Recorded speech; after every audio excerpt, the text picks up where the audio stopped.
Invisible. I believe in it. Hello, this is Empathy for Youth Live.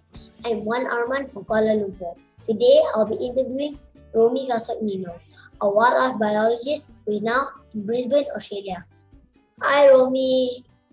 Hi, Armand. I'm so happy to be here with you. I watched your Candid Animal Cam videos. What did you enjoy most about being with the animals? You can learn so much about animals just by observing them. When you go to, like, for example, a forest, you never know what you're gonna see. You know, like some animals are like super secretive and avoid seeing you. So that's why a lot of researchers have to put these camera traps in the forest. Last week, I wrote an article about the naked mole rats. I don't know if you know what they are, Armand. I think I've heard about mola. I don't really know what it looks like, though. So it's basically a rodent, but without fur or hair.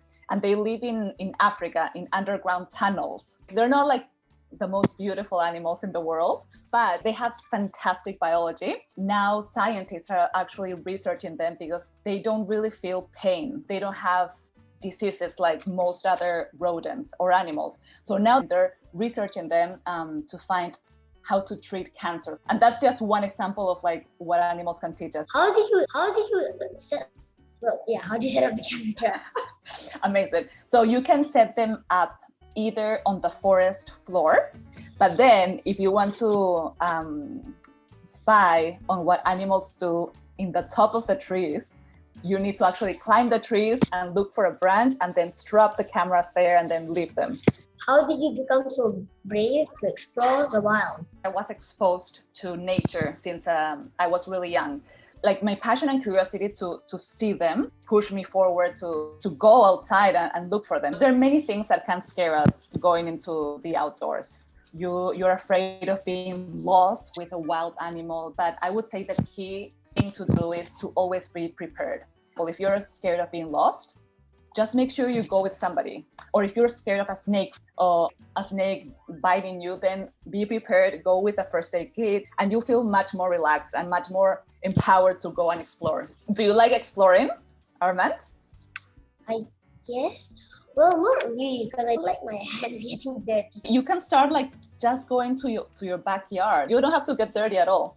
Just go there, have a walk around, look at the trees, see what you find, you know. You'll be surprised of everything that you find there.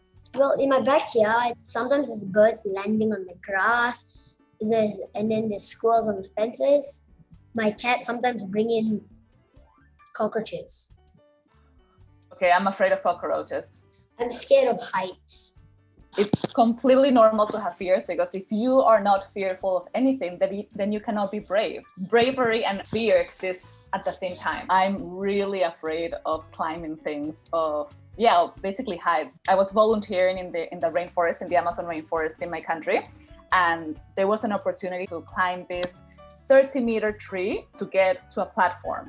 And from there you could see all the amazing birds, and for a moment I was like, no, I will not do it.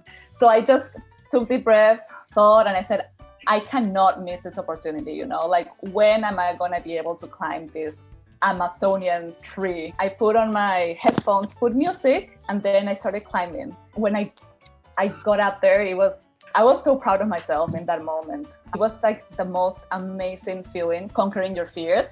Don't get me wrong, I seriously cried my way up. And now that I think about it, like one of the most brave things that we can do is actually say no to things, even though for that brief moment you think that you have failed yourself or failed somebody else. It's everything is in your mind, you know. Your mind just imagine things and just like, think the worst. But if you're prepared, then you can make anything possible, really. I'm actually scared of a lot of things. I know it's perfectly fine, but then I just think I'm scared. It's not fine. So one of the things that I do to overcome my fears, for example, our shared fear of heights, is trying to be exposed to heights more often. For example, if I have a balcony, of course, being super safe about it, I will just go and just like peek to see like the floor. And I can do this every single day or every single week even. And then you will start to lose a little bit that fear. And at the end, it's just about doing it, exposing yourself, and you will overcome that fear. Thank you so much, Romi. What you're doing is really cool. This is Empathy for Youth, and we have empathy for you.